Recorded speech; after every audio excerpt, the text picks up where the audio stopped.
कक्षा 11 राजनीतिक विज्ञान की आज की कक्षा में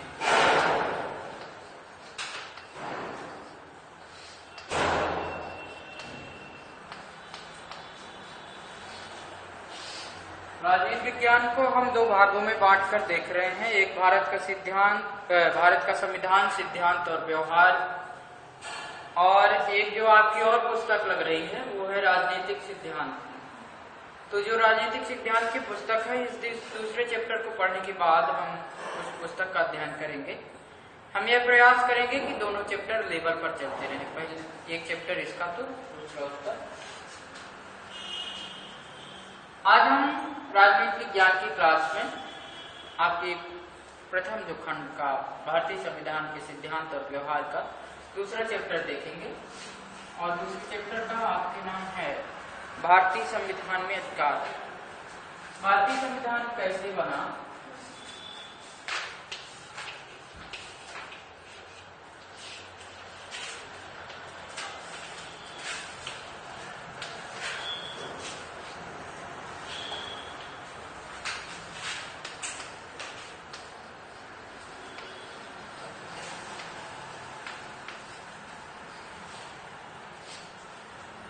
भारतीय संविधान कैसे बना, कब बना, इसे किसने बनाया, इत्यादि चीजों की चर्चा आपने पिछली क्लासेस में कर ली है।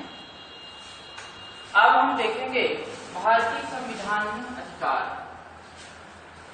कोई भी व्यक्ति होगा, कोई भी सामाजिक प्राणी होगा, उसे अपने जीवन को जीने के लिए कुछ मूलभूत अधिकारों की आवश्यकता होती है, जिससे वह अपने जीवन का सुचारू रूप से निर्वहन कर सके, ताकि वह अपना जीवन कुशलता पूर्वक जी सके। इसलिए हमें अधिकारों की आवश्यकता होती है। भारतीय संविधान हमें केवल सरकार के विभिन्न पक्षों या भागों के बारे में जानकारी नहीं देता। यह चीज आप पीछे कक्षाओं में भी देख चुके हैं और पिछले लेसन में भी, अध्याय में भी अध्ययन कर चुके हैं। उसके परस्पर अंतर संबंधों को केवल नहीं बताता, बल्कि संविधान यह भी बताता है कि एक सरकार पर किस प्रकार से अंकुश लगाया जाए, ताकि वह अपने क्रियाकलापों को मानव हित के लिए कर सके। इस अध्याय में हम भारतीय संविधान में जो प्रावधान किए गए हैं मौलिक अधिकार, उनकी चर्चा करेंगे। वो मौलिक अधिकार किस प्रकार से संबंधित है, इसकी चर्चा भी हम इस अध्याय में करेंगे। तो इस अध्याय में हमें निम्नलिखित बातों का ध्यान रखना चाहिए। पहला ये कि भारतीय संविधान कौन कौन से मौलिक अधिकार प्रदान करता है। दूसरा ये कि उन अधिकारों को कैसे सुरक्षित किया जाता है। तीसरा यह है कि उन अधिकारों की व्याख्या व सुरक्षा करने में न्यायपालिका की क्या भूमिका है। और चौथा ये कि मौलिक अधिकार तथा राज्य के नीति निर्देशक में क्या अंतर है। हम चार चीजों के जानेंगे। इसके पहले थोड़ा सा हम आपको बता दें, सरकार के 3 अंग होते हैं।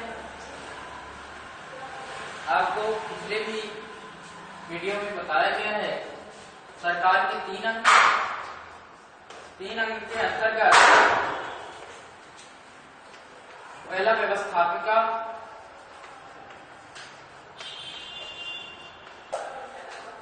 दूसरा कार्यपालिका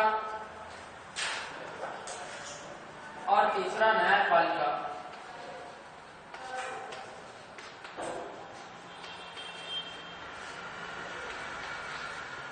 सरकार के जो 3 अंग हैं शासन के, कौन कौन से हैं? व्यवस्थापिका, कार्यपालिका और न्यायपालिका। इनका अध्ययन हम अलग अलग अध्यायों में करेंगे, लेकिन थोड़ा सा मूल चीज जान ले कि ये है क्या। व्यवस्थापिका हमने बताया था वह निश्चित स्थान जहां आपके संबंधित कानूनों या अधिकारों को बनाया जाता है। जो भी कानून बनाए जाते हैं उसको बनाने का काम कौन करता है? व्यवस्थापिका करती है। व्यवस्थापिका अब वो कानून बनने के बाद किसके माध्यम से लागू कराया जाएगा, या उन अधिकारों पर नियंत्रण कौन रखता है कि इन अधिकारों का? तो कार्यपालिका व्यवस्थापिका के कार्यों में सहायता करती है। कार्यपालिका व्यवस्थापिका के कार्यों में सहायता करती है कानून के निर्माण में और देश हित के लिए। इसके बाद कानून को लागू करने का अधिकार न्यायपालिका को होता है। यदि वह कानून समाज से के अनुकूल नहीं है तो व्यवस्थापिका उस पर एक्शन ले सकती है। व्यवस्थापिका उसको बतला सकती है कि आप कानून को पुनः देखें और पुनः यदि उसमें कुछ सुधार करने की आवश्यकता हो तो करें। न्यायपालिका का कार्यपालिका और व्यवस्थापिका से पृथक्करण भी है, इसको हम आगे देखेंगे, लेकिन फिलहाल केवल इतना समझें। मौलिक अधिकार क्या है? मौलिक अधिकार किसे कहते हैं?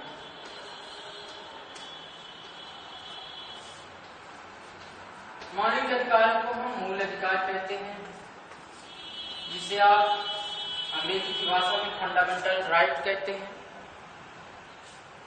मौलिक अधिकार या मूल अधिकार आपको शब्दों से ही समझ में आ रहा होगा।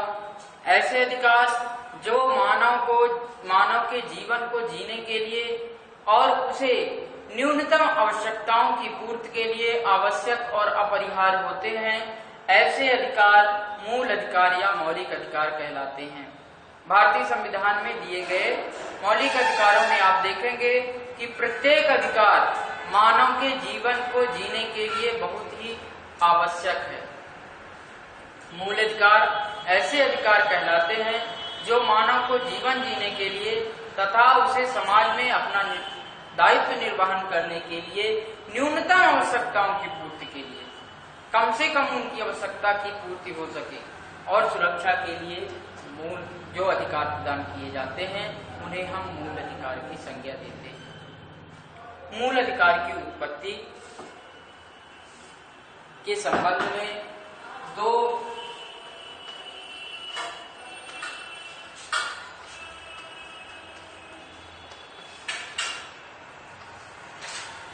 1215 में आप ध्यान दें,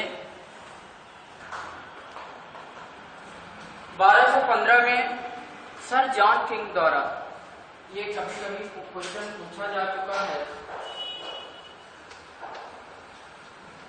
1215 में सर जॉन किंग द्वारा इंग्लैंड में सामंतों के दबाव में जारी किया गया एक नागरिकों का मूल अधिकार था, जो मूल अधिकारों से संबंधित पहला दस्तावेज था। सर जॉन किंग द्वारा इंग्लैंड में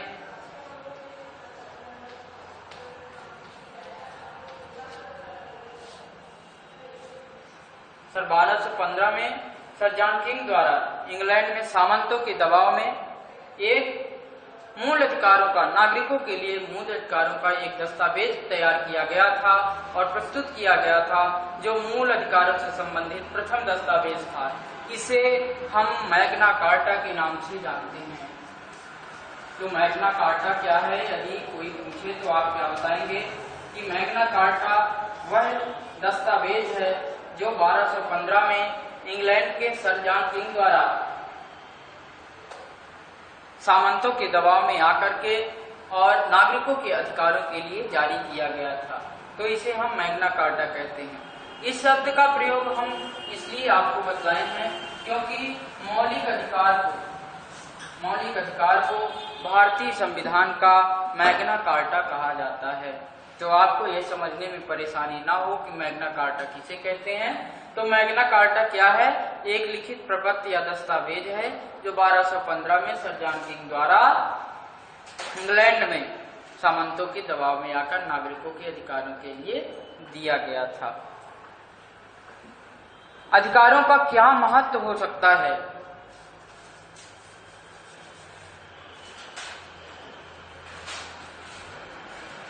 इसके संदर्भ में आपकी पाठ्य पुस्तक में दो उदाहरणों के माध्यम से समझाया गया है।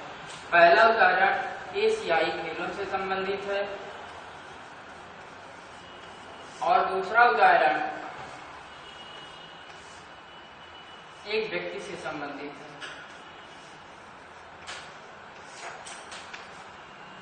जब सन 1982 में 1982 में एशियाई खेलों की शुरुआत होनी थी, उस समय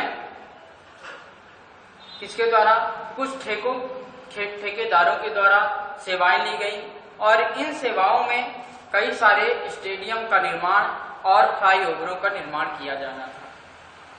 1982 में एशियाई खेल की जब शुरुआत होनी थी तो उस समय हम भारत में पढ़ रहे हैं, ध्यान दीजिएगा, भारतीय संविधान में अधिकार पढ़ रहे हैं, ठीक है। तो एशियाई खेल का जो यहाँ हम संदर्भ दे रहे हैं वो भारत से संबंधित है।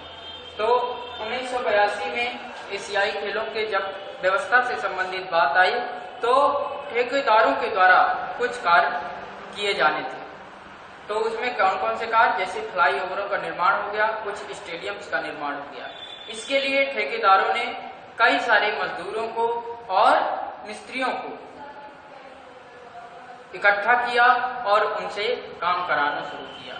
कार्य करने पर विसंगत यह थी कि उनसे जितना काम लिया जाना चाहिए था, अर्थात कार्य करने का भी एक समय निश्चित होना चाहिए, कार्य करने का भी एक समय निश्चित होना चाहिए।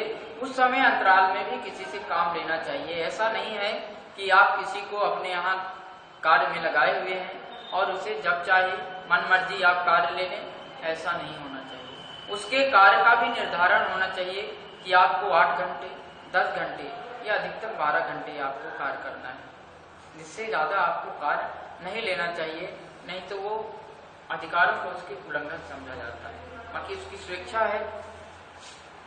तो ठेकेदारों ने देश के विभिन्न भागों से बड़ी संख्या में गरीब मिस्त्री और मजदूरों की भर्ती की, लेकिन उन्होंने क्या किया कि इन मजदूरों को, चूंकि गरीब थे बेचारे मजदूर, और इन मजदूरों को उनके पारिश्रमिक को, जैसा वो परिश्रम करते थे उसके बदले उनको जो धन प्राप्त होना चाहिए था उतना धन नहीं दिया जाता। जब उतना धन इन्हें नहीं दिया जाता था तो एक कमेटी का गठन किया गया। कमेटी ने इसकी जांच की और सर्वोच्च न्यायालय में यह प्रस्तुत किया कि जो ठेकेदारों द्वारा कार्य कराया जा रहा है, मजदूरों को पूर्ण मजदूरी नहीं भुगतान की जा रही है, इसलिए इस प्रकार के काम बंधुआ मजदूरी के अंतर्गत आएंगे। तो सर्वोच्च न्यायालय ने, सुप्रीम कोर्ट ने इस संदर्भ में संज्ञान लिया और उन्हें उनके अधिकार दिलाने के लिए व्यवस्थापक को कहा कि आप ऐसा कानून बनाइए जिसमें सबको समान मजदूरी प्राप्त हो सके। तो क्या हो रहा था यहाँ क्या हो रहा था? आप ध्यान दें कि यह बंधुआ मजदूरी जो है वो मौलिक अधिकार का उल्लंघन है और यह शोषण के अधिकार के अंतर्गत सम्मिलित किया जाएगा। तो आप जब आगे मौलिक अधिकार पढ़ेंगे तो उसमें आप पढ़ेंगे शोषण के विरुद्ध अधिकार। शोषण के विरुद्ध अधिकारों में इसी प्रकार के अधिकार सम्मिलित किए जाएंगे कि किसी भी मानव जाति से संबंधित कोई भी अधिकार जो उसके जीवन के लिए आवश्यक हो, उससे उसे वंचित ना किया जाए। जैसे आपको सांस लेने का अधिकार है या कहीं आपको घूमने का अधिकार है, यदि हम यहाँ आपको बंद करके रख देंगे तो आपकी स्वतंत्रता का अधिकार का हम क्या कर लेंगे? अतिक्रमण कर लेंगे। इस प्रकार की स्वतंत्रता का अधिकार, ज्यादातर जो अधिकार भारतीय संविधान में प्रदान किए गए हैं वो मोस्ट इम्पोर्टेंट क्वेश्चन पूछा जा चुका है। ऐसे अधिकार राज्यों के विरुद्ध प्रदान किए गए हैं। अर्थात अब जब आप संविधान का अध्ययन करेंगे, आपको एक संविधान की छोटी गुटका टाइप की पुस्तक आती है, छोटी सी, आप उसको खरीद लीजिए क्योंकि अनुच्छेद कभी कभी आपको पढ़ने पड़ते हैं। तो उसमें आप देखेंगे हूबहू लिखा रहता है कि राज्य ऐसे ऐसे ऐसे कार्य को नहीं करेगा। अर्थात जो मौलिक अधिकार प्रदान किया जा रहा है वो ज्यादातर अधिकार नकारात्मक। ये आईएएस में प्रश्न पूछा जा चुका है कि आप यह बताइए कि मौलिक अधिकारों का जो स्वरूप है वो ज्यादातर नकारात्मक है। इस तथ्य की विवेचना कीजिए। तो यही है कि ज्यादातर अधिकार नागरिकों के विरुद्ध नहीं है, ज्यादातर अधिकारों जो दिए गए हैं वो राज्यों के विरुद्ध हैं। राज्यों के विरुद्ध कहने का मतलब ये है कि राज्य आपसे ऐसे कार्य नहीं करा सकती है जो आपके जीवन के लिए हानिकारक हैं। अर्थात राज्य चाहे, जैसे आप घूम रहे हैं तो राज्य चाहे तो आपको ये नहीं कह सकती कि आप केवल अपने घर में रहें। सामान्य परिस्थितियों की बात कर रहे हैं, धारा 144 लागू हो और आप कहें कि हम समूह में जाके प्रदर्शन करेंगे, ऐसा नहीं। जब धारा लगी होगी, सामान्य परिस्थितियां नहीं होगी, तो मौलिक अधिकारों को स्थगित किया जा सकता है, ना कि समाप्त किया जा सकता है। स्थगित का मतलब कुछ देर के लिए रोक देना, ठीक है। फिर भी किसी भी परिस्थिति में केवल दो अधिकार, आपको जीवन जीने की स्वतंत्रता का अधिकार और एक अधिकार और है, मतलब जीवन जीने की स्वतंत्रता के अधिकार से आपको किसी भी परिस्थिति में वंचित नहीं किया जाएगा। अर्थात आप जीवन जीने के लिए किसी भी परिस्थिति में स्वतंत्र हैं, चाहे वह कोई भी परिस्थिति हो, चाहे देश में आपातकाल लागू हो गया हो, चाहे देश में भुखमरी हो, चाहे देश में जो कुछ भी हो, लेकिन आपको यह नहीं कहा जा सकता कि आप धरती के बोझ हैं, आपको मौत के घाट उतार दिया जाएगा। आप जीवन जीने के लिए स्वतंत्र हैं, तो जीवन जीने, दैहिक जीवन की स्वतंत्रता का अधिकार, आपको जीवन जीने की जो स्वतंत्रता है वो हमेशा बराबर बने रहेगा, उसे कभी भी समाप्त नहीं किया जा सकता और कोई भी सरकार या कोई भी व्यक्ति से समाप्त नहीं कर सकता। तो आपने देखा कि एशियाई खेलों से संबंधित जो मौलिक अधिकार का महत्व पहले बताया गया कि इस जो मौलिक अधिकार का महत्व है वो कितना है। पहला दृष्टांत यह दिया गया कि एशियाई खेल में जब ठेकेदारों द्वारा काम कराया जाता था मजदूरों से, और जो भी गरीब वर्ग था उनसे जब कार्य कराया जाता था, लेकिन उनके परिश्रम के बदले उन्हें उचित पारिश्रमिक नहीं दिया जाता था, उचित वेतन नहीं दिया जाता था, तो इसके लिए एक कमेटी का गठन हुआ। उस कमेटी ने अपनी रिपोर्ट प्रस्तुत की, तो सर्वोच्च न्यायालय ने संज्ञान लिया और बंधुआ मजदूरी के अंतर्गत, शोषण के विरुद्ध के अधिकार के अंतर्गत इसे मानकर उन मजदूरों को एक क्या दिलवाया, उनके अधिकारों को दिलवाया और यह आदेश दिया कि इन्हें इनके कार्य के अनुसार बराबर क्या दिया जाए, पारिश्रमिक दिया जाए। दूसरा जो आपके पुस्तक में दृष्टांत दिया गया है वह एक नागरिक के संबंध में दिया गया है, जो असम एक राज्य है। असम राज्य का एक व्यक्ति है जिसका नाम है मचल लालुंग।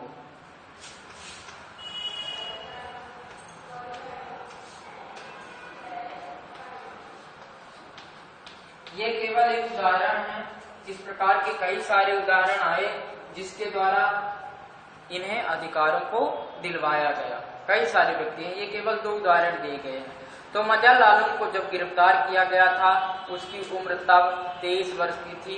इसके ऊपर यह आरोप लगाया गया था कि यह किसी व्यक्ति पर एक गंभीर प्रकार का क्या कर चुका है, आघात कर चुका है, अर्थात यह क्या हत्या का प्रयास कर चुका है, किसी व्यक्ति को यह मारने का प्रयास कर चुका है। इस व्यक्ति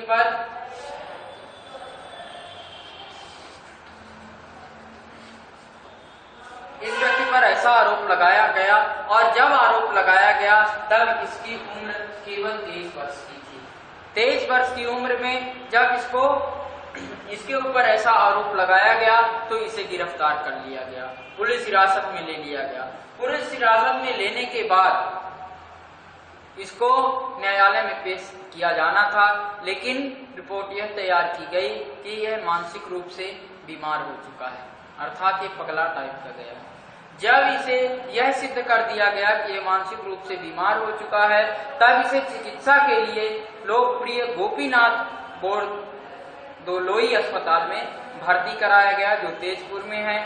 एक कैदी के रूप में उसे भर्ती कराया गया था और उसका वहां सफलतापूर्वक इलाज किया गया। किसी व्यक्ति पर आप यदि गलत रूप से दोषारोपण कर देंगे तो निश्चित रूप से हो सकता है कि वह पागल हो जाए, तो आप किसी व्यक्ति का पर भी बेवजह दोषारोपण नहीं करना है ना।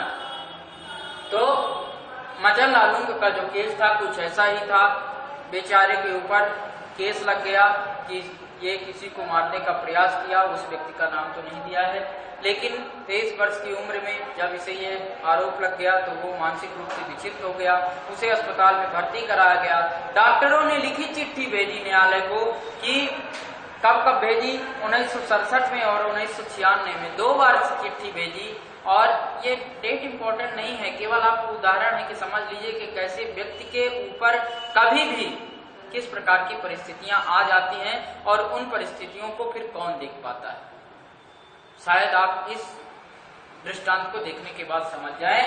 तो 1967 में और 1996 में चिट्ठी भेजी गई कि लालू स्वस्थ है, उसके ऊपर केस चलाया जा सकता है, लेकिन इस बारे में किसी ने कुछ भी नहीं सोचा।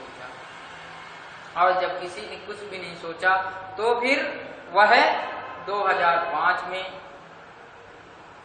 जेल से छोड़ा गया।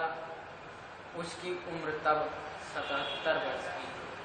आप समझ लीजिए कि 77 वर्ष वह केवल न्यायिक हिरासत में रहा, उसके ऊपर कोई भी केस नहीं चल सका, लेकिन वह एक कैदी के रूप में जेल में बंद रहा।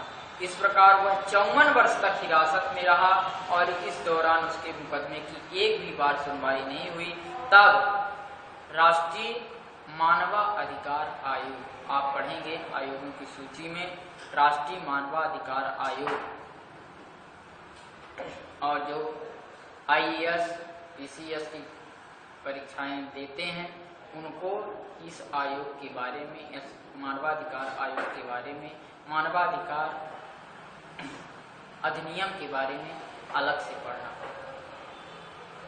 तो उसके द्वारा एक टीम नियुक्त की गई जो राज्यों के बंदियों का निरीक्षण किया, तब जाकर के लालू एक को क्या हो सका, जेल से छुट्टी मिली। तो इस प्रकार से आप देखते हैं कि जीवन जीने की स्वतंत्रता से इस व्यक्ति को क्या किया कर दिया गया, वंचित कर दिया। 23 वर्ष का था, 77 वर्ष की आयु में छूटा। आप समझ लीजिए 54 वर्ष बेचारा जेल में बिना किसी मतलब का बंदी रहा। तो इस प्रकार से आप देखते हैं कि कोई भी व्यक्ति जिसके ऊपर या जिसके अधिकारों का अतिक्रमण हो रहा है, तो ऐसी संविधान में व्यवस्था की गई है कि वह जो जिस व्यक्ति पर हो रहा है शोषण या जिस व्यक्ति के अधिकारों का हनन कर रहा है, यदि वह चाहे तो स्वयं, यदि वह नहीं कर पा रहा है तो कोई अन्य व्यक्ति उसके ओर से, या दोनों ही परिस्थितियों में यदि चीज ना बन रही हो तो स्वयं एक ऐसी संस्थान या ऐसी संस्थाएं, जैसे न्यायिक संस्थाएं हो गई, न्यायिक संस्थाओं न्यायालय हो गए, और आयोग गठित किए गए हैं जो आपको अधिकार दिलाने के लिए प्रतिबद्ध हैं, अर्थात आपके अधिकारों का उल्लंघन नहीं होगा। आप जब देखेंगे कि मौलिक अधिकार से संबंधित किस प्रकार से न्यायालय अपने कार्यों को करती है, यदि सर्वोच्च न्यायालय है तो वह भी, और यदि उच्च न्यायालय है तो वह भी, किस प्रकार से इन अधिकारों के लिए व्यक्ति को निष्पक्षता के लिए अपने कार्य करती है, उसको आप आगे इसमें अध्ययन करेंगे। तो इस प्रकार से देखा आपने कि व्यक्ति के शोषण के विरुद्ध अधिकार के बारे में और जीवन जीने की स्वतंत्रता के अधिकार के बारे में किस प्रकार से यहाँ तो न्यायालय ने, लेकिन यहाँ आयोग ने अपनी भूमिका का निर्वहन किया। तो आप दोनों प्रकार के उदाहरणों को समझने के बाद यह आप पता कर लिए होंगे कि अधिकारों और उन्हें लागू किए जाने का महत्व कितना है। इसलिए अधिकतर लोकतांत्रिक देशों में नागरिकों के अधिकारों को संविधान में सूचीबद्ध कर दिया गया है कि ये संविधान में फला फला फला फला अधिकार आपको प्रदान कर दिए गए हैं। पहले 7 प्रकार के अधिकार थे, एक अधिकार को हटा दिया गया, 6 अधिकार हैं। इसमें से संपत्ति का अधिकार, तो जब हम आगे अधिकारों की सूची पढ़ेंगे, एक तरफ से आपको सूची पढ़ेंगे, एक एक सूची को आपको हम समझा देंगे, है ना, उसमें परेशान होने की जरूरत नहीं है। प्रजातंत्र में यह सुनिश्चित होना चाहिए कि व्यक्तियों को कौन कौन से अधिकार प्राप्त हैं जिन्हें सरकार सदैव मान्यता देगी। प्रजातंत्र मतलब जो लोगों का तंत्र है, क्योंकि यहाँ लोकतंत्र है, लोग वोट करते हैं, अर्थात लोगों का विश्वास बना रहे, इसलिए संविधान यह प्रावधान करता है कि उन्हें कौन कौन से अधिकार दिए गए हैं ये सुनिश्चित होना चाहिए और सरकार उन अधिकारों को हमेशा ही मान्यता दे, हमेशा ही महत्व दे। ऐसा नहीं है कि सरकार जब चाहे अपने लाभ के लिए जब चाहे उस अधिकारों को बदल दे। इसके संबंध में कई सारे विवाद भी आए, आप उनको भी जानेंगे आगे। यह भी विवाद था कि क्या मूल अधिकार में परिवर्तन किया जा सकता है या नहीं। सारे अधिकार आप जब धीरे धीरे अध्ययन करेंगे तो समझ जाएंगे। संविधान द्वारा प्रदान किए गए और संरक्षित अधिकारों की ऐसी सूची को अधिकारों का घोषणा पत्र कहते हैं। वही मैग्ना कार्टा ब्रिटेन के संविधान में 1215 में आया, भारतीय संविधान में संविधान के लागू होने के साथ आया। तो भारतीय अधिकारों का घोषणा पत्र या मैग्ना कार्टा इसे कहते हैं। यदि आपसे कोई पूछे कि अधिकारों का घोषणा पत्र किसे कहते हैं तो आप सीधे बताएंगे कि संविधान द्वारा प्रदान किए गए अधिकार और संरक्षित अधिकारों की ऐसी सूची जो मूल अधिकारों से संबंधित होती है, उन्हें हम क्या कहते हैं, अधिकारों का घोषणा पत्र कहते हैं। अतः अधिकारों का घोषणा पत्र सरकार को नागरिकों के अधिकारों के विरुद्ध काम करने से रोकता है और उसका उल्लंघन हो जाने पर उसका उपचार सुनिश्चित करता है। हमने आपको पहले ही बताया कि जो ये अधिकार दिए गए हैं वो किसके विरुद्ध दिए गए हैं, सरकार के विरुद्ध। अर्थात सरकार किसी भी नागरिक से संबंधित किसी भी प्रकार के कार्य को नहीं कर सकती और इसके लिए उपाय भी सुनिश्चित किए गए हैं कि यदि सरकार ऐसा आपके साथ कार्य करती है तो उसके लिए कौन कौन सी परिस्थितियां हो सकती हैं। संविधान नागरिकों के अधिकारों को किससे संरक्षित करता है, किससे संरक्षित करता है, राज्य से। अभी अभी आप ऊपर पढ़ रहे हैं कि अधिकारों का घोषणा पत्र सरकार को नागरिकों के अधिकारों के विरुद्ध काम करने से रोकता है। मतलब नागरिक के विरुद्ध कार्य सरकार नहीं कर सकती किसी भी परिस्थिति में। तो यदि करेगी तो उसके लिए उपाय है। तो कौन नागरिक के अधिकारों को किससे संरक्षित करता है, राज्य से। नागरिक के अधिकारों को किसी अन्य व्यक्ति या निजी संगठन से खतरा हो सकता है। ऐसी स्थिति में व्यक्ति को सरकार द्वारा सुरक्षा प्रदान किए जाने की आवश्यकता होती है। यह जरूरी है कि सरकार व्यक्ति के अधिकारों को सुरक्षा प्रदान करने के लिए प्रतिबद्ध हो। इसके अतिरिक्त सरकार के विभिन्न अंग यही विधायिका, कार्यपालिका, न्यायपालिका अपने कार्यों के संपादन में व्यक्ति के अधिकारों का हनन कर सकते हैं। अपने कार्य को संपादित करते समय व्यक्ति के अधिकारों का उल्लंघन कर सकते हैं।